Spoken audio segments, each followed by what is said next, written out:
महाराष्ट्रातील 29 महानगरपालिका निवडणुकीपूर्वी सर्वच प्रमुख राजकीय पक्षांमध्ये जागा वाटपावरून अद्याप कोणताही ठोस निर्णय झालेला नाही.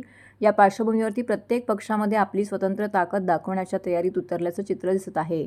देशातील सर्वात मोठा पक्ष असल्याने भाजपाने नमो भारत नमो ठाणे असा बॅनर लावत निवडणूक प्रचाराची सुरुवात केली, तर शिवसेना, शिंदे गट तसेच खासदार श्रीकांत शिंदे यांनी आज ठाण्यामध्ये सभा घेणार आहेत. दरम्यान राष्ट्रवादी काँग्रेस, अजित पवार गटाकडूनही जोरदार शक्ती प्रदर्शन करण्यात आलं. पक्षाचे महाराष्ट्र प्रदेश सचिव नजीब मुल्ला, सुहास देसाई यांनी घड्याळ चिन्हावरती उमेदवारी अर्ज दाखल करण्यासाठी भव्य प्रचार रॅली काढली. या रॅलीद्वारे त्यांनी संपूर्ण वॉर्डामध्ये फेरफटका मारत आपली राजकीय ताकद दाखवून दिली आहे. रॅली दरम्यान नजीब मुल्ला आणि त्यांच्या सर्व समर्थकांनी दर्ग्यात जाऊन चादर अर्पण केली आहे. त्यानंतर राबोडी भाजी मार्केट परिसरातून दाट लोकवस्ती असलेल्या भागामध्ये प्रचार करण्यात आला. यावेळी मुस्लिम समाजातील महिलांशी संवाद साधत आगामी निवडणुकीसाठी प्रार्थना करण्याचं आवाहन नजीब मुल्ला यांनी केलं आहे.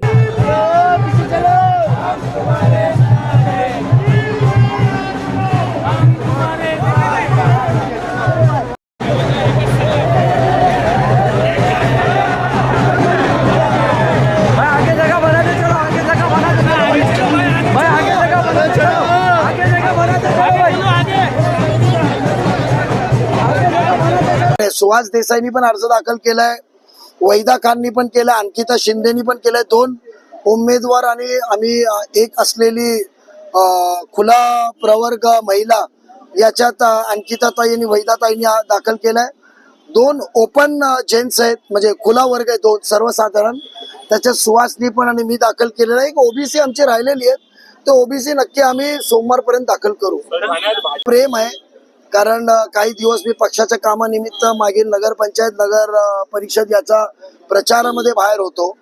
तर तो आपुलकी आहे, तो प्रेम आहे. मी त्यांचा आदर करतो, प्रेम करतो की त्यांनी फक्त मी त्यांना फोन केला की आपण एकत्र राहूया आणि आपण राबोडीचा विकास करूया. आजपर्यंत एकत्र राहिलो, तर आम्ही त्या पद्धतीने त्यांनी अपक्षाचा फॉर्म पण पाडला. त्यांचं नाव नईम खान आहे. 100%, कारण शेवटी विरोधकांना निवडणूक लढून माझ्या विरुद्ध निवडून येण्यात रस नाहीये. त्यांचं पोटपाणीच त्याच्यावर चालतं. नजीब मुल्लाचे आम्ही विरोधक म्हणून फिरायचा 5 वर्ष त्यांचा तो इंडस्ट्री येते, त्यांचा रोजगार आहे. नजीब विरुद्ध उभा राहायचा, नजीब विरुद्ध मोठ्या मोठ्या गप्पा मारायचे, त्यांचा रोजगार आहे ना. 4.5 वर्ष ते उपाशी मरतील, म्हणून ते रोजगार आहे. मला विरोधक दाखवून 4 लोकांकडे जाऊन आपली कामं काढून घ्यायची व्यक्तिगत, त्यांना लोकहितांची काही कामं नाहीये. जे आज माझे विरोधक आहे 2017च्या निवडणुकीत पण होते, तर 8 वर्ष ते कुठे होते? कोविडला कुठे होते? जेव्हा नागरिकांना गरज होती तर कुठे होते? त्यांचा रोजगार आहे, त्यांच्या रोजगार पोटापाणीसाठी ते माझ्या विरोधक म्हणून उभे आहेत.